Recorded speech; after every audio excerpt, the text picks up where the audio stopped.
یہ قومیں جن کے قصے ہم تمہیں سنا رہے ہیں تمہارے سامنے مثال میں موجود ہیں۔ ان کے رسول ان کے پاس کھلی کھلی نشانیاں لے کر آئے، مگر جس چیز کو وہ ایک دفعہ جھٹلا چکے تھے پھر اسے وہ ماننے والے نہ تھے۔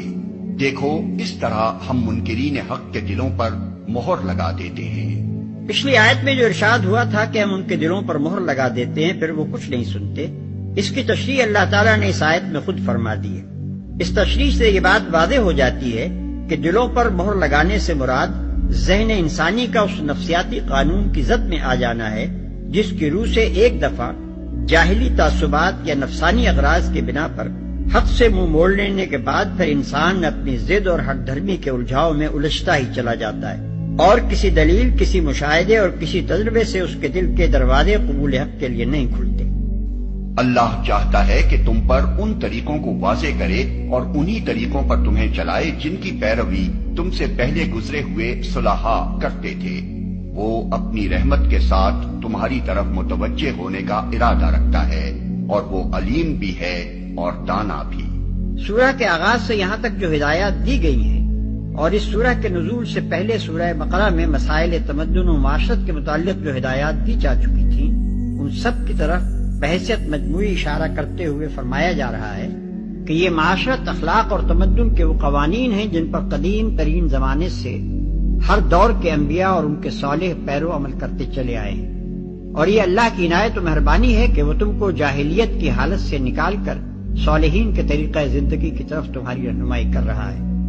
حقیقت یہ ہے کہ اس میں ایک نشانی ہے ہر اس شخص کے لیے جو عذاب آخرت کا خوف کرے۔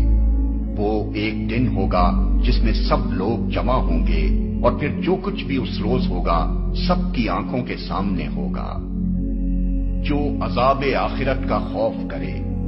یعنی تاریخ کے ان واقعات میں ایک ایسی نشانی ہے جس پر اگر انسان غور کرے تو اسے یقین آ جائے گا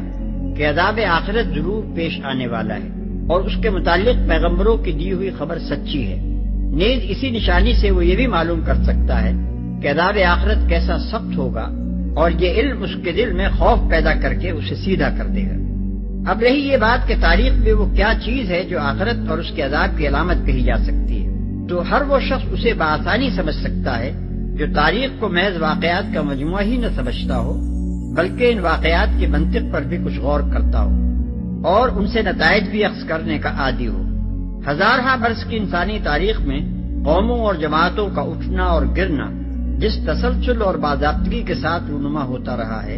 اور پھر اس گرنے اور اٹھنے میں جس طرح صریحاً کچھ اخلاقی اسباب کار فرما رہے ہیں اور گرنے والی قومیں جیسی جیسی عبرت انگیز صورتوں سے گری ہیں، یہ سب کچھ اس حقیقت کی طرف کھلا اشارہ ہے کہ انسان اس کائنات میں ایک ایسی حکومت کا محکوم ہے جو محض اندھے طبیعتی قوانین پر فرمانروائی نہیں کر رہی ہے بلکہ اپنا ایک معقول اخلاقی قانون رکھتی ہے جس کے مطابق وہ اخلاق کی ایک خاص حد سے اوپر رہنے والوں کو جزا دیتی ہے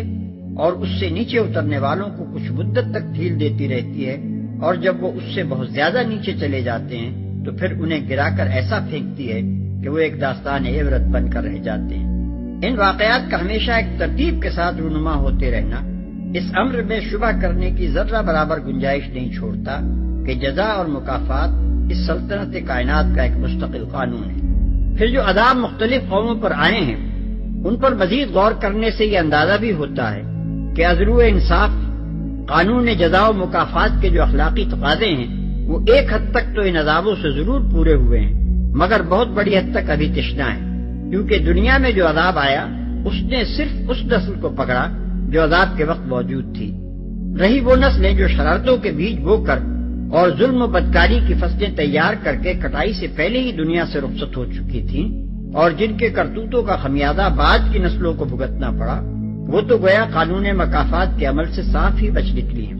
اب اگر ہم تاریخ کے مطالعے سے سلطنت کائنات کے مزاج کو ٹھیک ٹھیک سمجھ چکے ہیں تو ہمارا یہ مطالعہ ہی اس بات کی شہادت دینے کے لیے کافی ہے کہ عقل اور انصاف کے روح سے قانون مکافات کے جو اخلاقی تقاضے ابھی تشنا ہیں ان کو پورا کرنے کے لیے یہ عادل سلطنت یقیناً پھر ایک دوسرا عالم برپا کرے گی اور وہاں تمام ظالموں کو ان کے کرتوتوں کا پورا بدلہ دیا جائے گا،